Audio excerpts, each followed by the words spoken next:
La méningite est une maladie bactérienne bien connue, dont il existe actuellement un vaccin.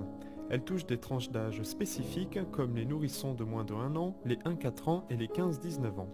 Le vaccin, non obligatoire, est proposé pour les nourrissons, sachant qu'il n'est efficace que contre un type de méningocoque.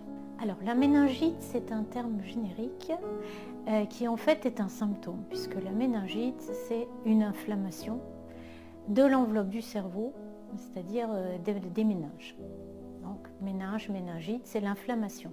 Cela étant, dans le langage courant, en fait, ça correspond quand même à une véritable maladie particulière, qui est ce qu'on appelle l'infection invasive à méningocoque. C'est pour ça qu'on dit plus souvent méningite, parce que c'est quand même plus facile, mais en tous les cas qui est liée, cette maladie, à la présence et à des dommages que va faire la bactérie qui s'appelle le méningocoque. Cette source, c'est le méningocoque, mais elle peut avoir plusieurs formes cliniques. La première forme, dont on parle le plus souvent et qui est la forme la plus fréquente, c'est cette fameuse méningite. C'est-à-dire que la personne, elle va avoir au début peut-être mal à la gorge, des symptômes un peu grippaux, elle ne se sent pas bien, et puis rapidement elle va avoir les signes de méningite.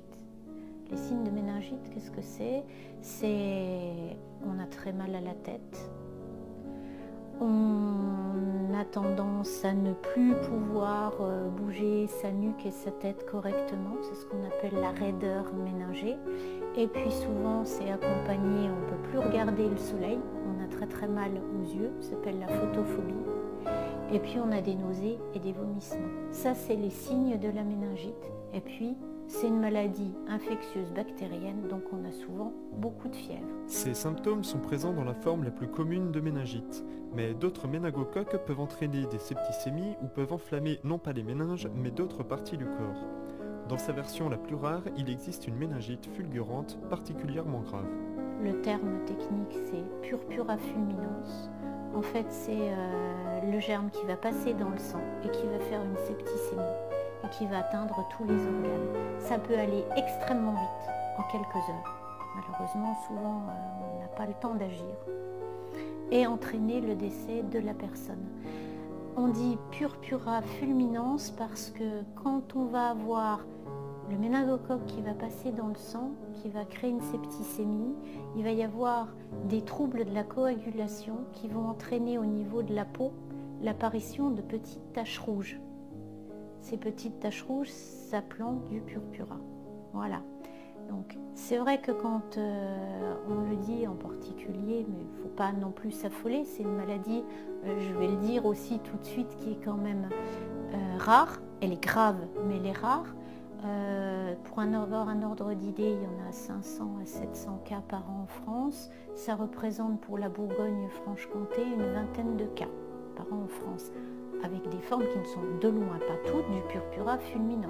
On est d'accord que ça représente beaucoup moins de cas que ceux que je viens de vous décrire. Mais bon, quand c'est chez les enfants, c'est vrai qu'on dit, voilà, rapidement quand il y a de la fièvre, et ça peut être un signe d'appel pour les parents. En tous les cas, c'est un signe que regarde systématiquement un médecin. C'est il vérifie qu'il n'y a pas de petites taches rouges et qu'on élimine le fait que ce puisse être une méningite avec un début de purpura fulminans. C'est une maladie qui est à déclaration obligatoire, c'est-à-dire que le médecin qui la diagnostique doit urgemment, immédiatement nous en informer pour qu'on vérifie avec lui le diagnostic.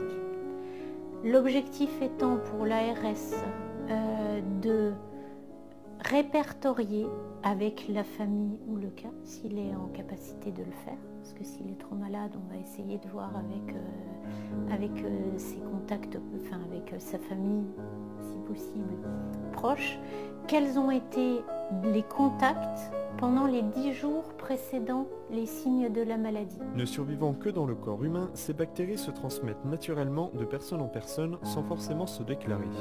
En cas de déclaration par les médecins d'un cas de méningite, les personnes ayant eu un contact rapproché avec les malades dans les 10 derniers jours se verront prescrire des antibiotiques pour détruire la bactérie. Les proches, quant à eux, pourront se faire vacciner à titre préventif. C'est que ce méningocoque, il est régulièrement au niveau de la gorge, donc on se le transmet par les contacts face à face. en parlant, mais dans quasiment la plupart des cas, il ne se passe rien. Vous n'êtes pas malade, puis au bout de quelques semaines, hop, le méningocoque s'en va parce que l'organisme a lutté et vous avez les quelques méningocoques qui étaient au fond de votre gorge sont éliminés. Donc nous, à l'ARS, ce qu'on va faire, c'est rechercher ces contacts rapprochés.